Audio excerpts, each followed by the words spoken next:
Let's talk about this most recent Georgia game, guys. Dogs knock off UAB, some fits and starts. It's to be expected with this Georgia team right now. I take a step back and I look at this team and, don't necessarily see eye to eye with the people on our message board all the time. I still think this team is inching along and getting a little bit better each week. Am I seeing things the right way?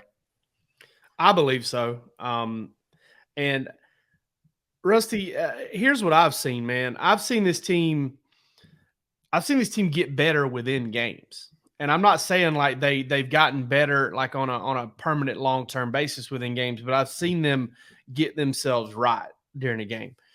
But what I saw yesterday was the lull was a lot shorter. The situational football got really cleaned up. Like third down, red zone. Georgia went, I believe, 10 of 13 on third down, 6 of 6 in the red zone. I mean, Georgia went all the way from 91st in the country to 50th in the country. Now they're on par with where they were they're better than they were this time last year on third down. And they are on par with where they finished the season last year on third down. So I think all of those things are positive, and I think it's promising if you're looking at it. Well, you see a touchdown on the first drive. That's a good thing. You see 6 of 6 in the red zone, scoring touchdowns. That's a good thing. 10 of 13 on third down. That's a good thing. Now, did the defense play great? No, not necessarily. But my point on this whole team, and Rusty, I can't remember if it was on this very show or if you and I were talking about it. It all runs together at some point because we talk a lot. I've got a lot of confidence, especially after seeing that video that we saw last week of Georgia in the thing at halftime. I've just got a lot of confidence in this team to find a way.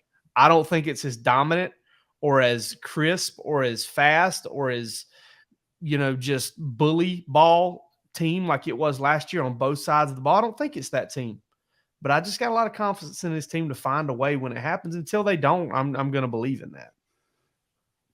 The one thing that Georgia has that I would say 99.5% of the 99% of the teams in the country don't have is they have a locker room full of kids that have won it all, and they know how to win. They know what's expected of them and how to get to that point and the work that it takes to get there. This team is not built like 2021 or 2022. It's just not. And it doesn't mean this team cannot win the national championship. I just think they're just not as explosive in places. They are way more banged up than any one of those teams ever was. I mean, let's just say right now, kind of going out, one of their best defensive players, Bullard, he's out. Best offensive tackle they got by far is out. Best running back, in my opinion, Branson Robinson, is out. Ladd McConkey is out. You got a really good freshman that people haven't got a chance to see play yet, and Lawson Lucky, who hasn't been there. They got a lot of pieces, man. Michael Williams, your best, pass rusher, in my opinion. D lineman didn't play yesterday. So there's a lot of things going on with Georgia right now. I think college football is wide open, man. I think it's wide open. I think there's really 6 or 7 teams that can win this thing, and I certainly think Georgia is one of them. And, I think people need to caution kind of where this team is and where it can get to.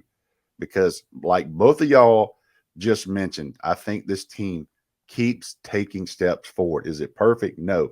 Does it look great right now? No. How quickly people forget some of the offensive struggles Georgia went through at times, but the way they got hot and how they finished that national championship, the way they played Ohio State and TCU, that's what people kind of thought, that's where you want to be. In game 14 and 15, Jake, that's where you want to be. You want to be at your best. In game 14 and 15 last year, Georgia was, and basically game 13 on LSU, Ohio State, and TCU as they went on, Georgia was at their best, especially offensively. Not defensively, but offensively, they were at their best. So, I think people just I sit back today and just read a lot of comments, and I think people are frustrated. It's kind of where we are as a fan base and a company that covers this fan base. I mean, Georgia's 4-0. They won 21 in a row now. 21, I think, in a row. 21 in a row. They come in, they just beat down teams, wear teams down. They got all this kind of depth. They got a lot of really talented young football players. They got to get their bodies back healthy. Got to get these guys back. This is To me, this Auburn game, and you throw the record out right now. Is Georgia a favorite? Yeah, they're more than 2-touchdown favorite, and they should be. But this is Carson Beck's first start. There's a lot of guys. This is Ernest Green's first start on the road.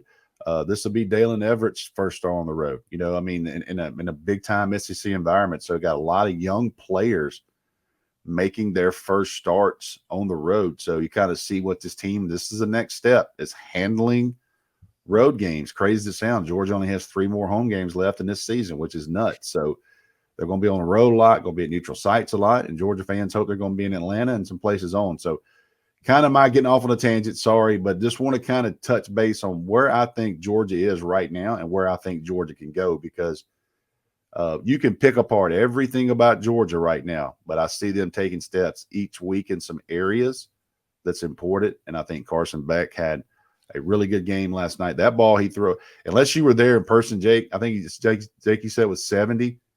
67 yards in the air. 67 yards, man. I was sitting elevated. He throws such a pretty ball, man. That ball he threw last night, I don't know that I've ever seen a ball in Sanford Stadium thrown that far, in my opinion. I have. Drew Lock. Okay, yeah. Drew Lock is the only one I've seen uncork something like that in Sanford Stadium. I'm telling you now, he turned that thing loose, and I was like, oh my goodness, I didn't realize he had that. But balls dropped is what it is. But right now, I think Georgia's taking steps forward with some things. They're not in fifth gear by any means, but big game this weekend. But I think right now 4-0, get through some work things. Got to get some bodies back. And you see that picture right there that we have in number 19. He's special. He is going to be one of the best players that have ever stepped in that stadium. Jake Roos over here catching strays in the comment about white microwaves and the kitchen sinks. I do want to mention something, though, Rusty, and it's something that it's not hard to do this. It bothers me a little bit. I see a lot of fans on Twitter, on our message board, in comments talking about the standard. And this is not the Georgia standard. This is not the standard that – guys, the standard's not the scoreboard, man. That's explicitly not the standard. Like, listen, I heard Mike McDaniel say this today after the Dolphins just absolutely, gutted. I'm talking about just laid it open like the deer on the first day of season in front of Never everybody. seen anything like that. They just, 70-20. And he made the comment, you put up historic offensive numbers because you didn't give a bleep about the scoreboard. The scoreboard is not the standard. The standard is going out there, focusing on the task in hand, get empty in the tank, and coming back and doing it again and again and again and never stopping.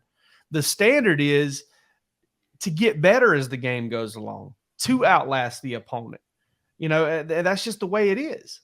And I think a lot of folks are getting wrapped up in, well, the standard is dominance. No, that's not the standard. That's the result of the standard playing out. So I think a lot of folks need to kind of get that in check a little bit and understand that I believe Kirby Smart when he says that he is very pleased with how hard his team's playing, with how his quarterback is doing, what his coach is doing, playing within the offense. And I just think we have to understand that this team, having lost as much as it has the past couple of years, but because it's got guys like number 19 on offense and number 3 and 13 and 22 and 23 and 24 on defense, that it's going to have a chance to, and number 2, to be a really good football team. And it's going to have to get better as the year goes along, as some of these highly touted freshmen and sophomores continue to get experience. Hey, man, I'm already thinking, that a big silver lining for later on this season, in the 2024 season, is how many reps some of these young guys are getting to play right now. 100%. Yep. Especially on the young D-line and outside. With all of these guys out. Dara Senior agrees. I agree with that. I agree with that. And I've said on the board tonight, I'm not just saying it because he's in his comments. I said it earlier. I want to see more of 19. I think Damon Wilson's going to be there. But look at Jordan Hall, Christian Miller. Georgia's they're playing some really, really, really talented young defensive front seven guys. Let me tell you something right now. If you go back and watch a replay, and you want to go back and watch somebody play, watch number 33 on defense. And you want to talk about somebody that can fly to the football? Dog. I mean, that dude can go. And I'm telling you right now, C.J. Allen off the field is as good as a prospect young man that I've ever covered. Some of the stories are just insane about what type of human being he is. If you're a fan of the Georgia Bulldogs and you want to be a fan of somebody, you watch number 33 on the field and watch how fast he is. And he's about to play a lot in the next 3 or 4 years for Georgia. Hey, you want to talk about that standard, man? Gary Gaines said it in Friday Night Lights, being perfect is not about what's on the scoreboard out there. But they lost the game, spoiler alert. Georgia's trying to win every game. And I think getting Brock Bowers involved a lot. Yep. Jake, you've alluded to it, the fact that he's, maybe not as banged up as he was coming into the season. Yep. Certainly helps. And Georgia's offense kind of letting it rip. I did have a couple questions kind of in some text threads about Georgia's offense. I don't know if y'all can shed any light on this, but I've noticed it too. Is it me or is Georgia's offense moving a little bit more slowly, looking at the play sheet on their wristbands right there that we see in the picture with Brock Bowers? It seems like, to me, I don't remember Georgia having to look down at that thing before every single play. Is that a new quarterback thing? Is that 100%, 100% because you're getting help from the sideline and they can see above. So you come to the line of scrimmage and, it takes a while before you let somebody completely loose with a full range of, listen, this is his 4th start. You know what I mean? Yeah. So every bit of help you can get.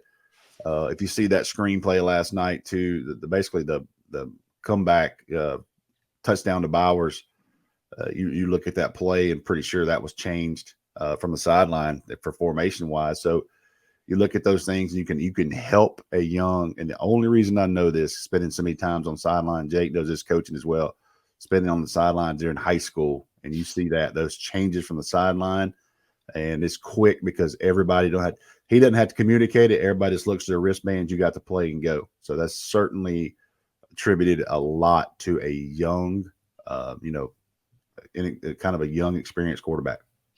Him and some new pieces on offense. Sure. I mean, Lovett and Ra playing the snaps. They're playing CJ Smith playing more snaps. I mean, you're trying to get, those guys that haven't been in the crunch time. And it's not necessarily calling the play. That's something else I want to clear up. It's not necessarily they're just trying to take something off of their plate. Like it's probably not going to see it as much in games 7, 8, 9, 10 as you are right now. But right now they're trying to take something off of their plate and kind of allow them to do some things faster. But listen, they've got the ability to kind of speed break too, which is get into a huddle and jump out of that huddle real fast and run a play. They've got the ability to go fastball, which is their no huddle stuff, which is something they're doing as well. But I don't think they're at all hesitant to kind of take a little bit more time to run a play, especially to get a drive started. A couple quick questions before we move on here and talk a little bit more about Auburn. Can we shed light on the penalty on the D-line shift? And this is something that Georgia was kind of its bread and butter in the last several seasons, not just national championship seasons, getting O-lines to kind of jump with that shift before the snap. Why did that change last night? So is it Jake because they simulated the snap count with their hands clapping? Yeah, so what Georgia tries to do, Nakobe Dean got called for this either in 2021 or 2022. I can't remember what year it was. Yep. But it's a defensive delay game. It's not the shift. The shift is fine. It's the fact that Georgia's key to initiate that shift is often as close to the snap count as it can possibly be. And you mean by a clap. Right. Yeah. It can be by a clap or if there's some sort of like quick, like a loud cadence or something like that, a hard cadence, they'll do that. But mostly it's a clap. On the road, they'll use a cadence because teams use a cadence on the road. And they still even end up getting some teams in their own house because they're able to go, they're able to say, a code word or something, but they bark it really loudly and the offensive line reacts to the movement and the combination of the inflection. Let me cut it on you, Jake.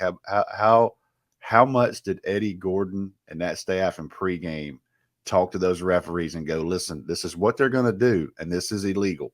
So I want you to call it. So there's no question that the familiarity with that staff, and especially him facing that Georgia defensive line every day for 3 years, knowing what they're going to do. So there was some kind of Matthew C's correcting me over here. It definitely wasn't Nakobe if it was 2022. That's a good point. I remember when Nakobe got called for that. He was on the sideline. It was definitely 2021. He's got a good point there. I didn't think about that. He got mad. Let me make one quick comment too, because I usually let you guys handle this, but I see a comment saying, wide receiver coach Brian McClendon's got to go. He's not doing his job. Okay. Oh, I wasn't even going to address it, but go I'm ahead. going to. So let me ask you, let me just say this real clear. If you watch Dominic Lovett play anytime for Georgia, the reason he came to the University of Georgia is because of Brian McClendon. If you watch Ra Thomas play wide receiver anytime this year for the University of Georgia, the reason he came is because of Brian McClendon. So kind of understand there, just because he's had a couple of misses here lately doesn't mean that he hasn't had an impact. And I think Brian McClendon is still going to do a really good job. And if he loses Nycar, it wasn't because Nycar didn't believe in Brian McClendon. I'll just put it to you that way. He had him committed for a while, and he's going to try to get him back. And he was there on Friday. But you can kind of back off a little bit on the Brian McClendon recruiting there, because if he has to go back into the portal, he can recruit. Listen, he had Georgia kind of in this thing with J.J. Smith, the number one. I'm going to tell you, this might be the best wide receiver in the last 10 years in high school football. This might be the best wide receiver in the last 10 years in high school football. Everybody I talked to just blown away with this guy. So, and Georgia was in this thing, got him on a visit, talked to him a couple of times. So, but let's just be a little bit patient with Brian McClendon. This class is not over yet, and we'll see where this goes. And then Jordan Lavelle out of the loop. What was wrong with Michael Williams? Nothing too serious from what we're hearing, right? Yeah, Kirby said illness, and that they expect Michael back this week.